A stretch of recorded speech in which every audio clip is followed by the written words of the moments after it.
This video demonstrates the large-scale expansion of human peripheral blood gamma delta T cells using Zoledronate.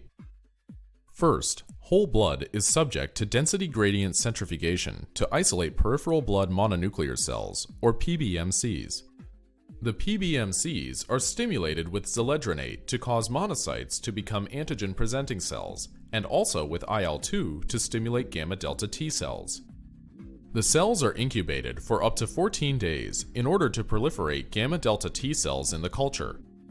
Analysis by flow cytometry demonstrates that the majority of harvested cells display CD3 positive V gamma 9 positive phenotype.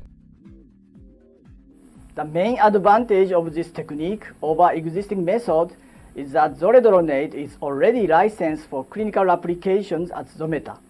Therefore, a reliable reagent is easily available for the clinical grade gamma delta T cell preparation. Demonstrating the procedure will be Makoto Kondo and Takamichi Izumi cell culture technicians from my laboratory.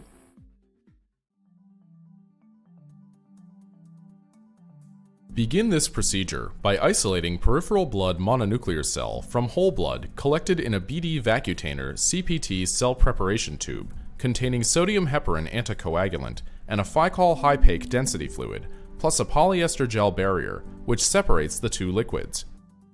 Centrifuge the sample at room temperature in a horizontal swinging bucket rotor for 20 minutes at 1800 times G with the brake off. After centrifugation, the contents of the tube will be separated into 5 layers. The top yellow layer consists of plasma. Below that, a whitish layer contains peripheral blood mononuclear cells and platelets.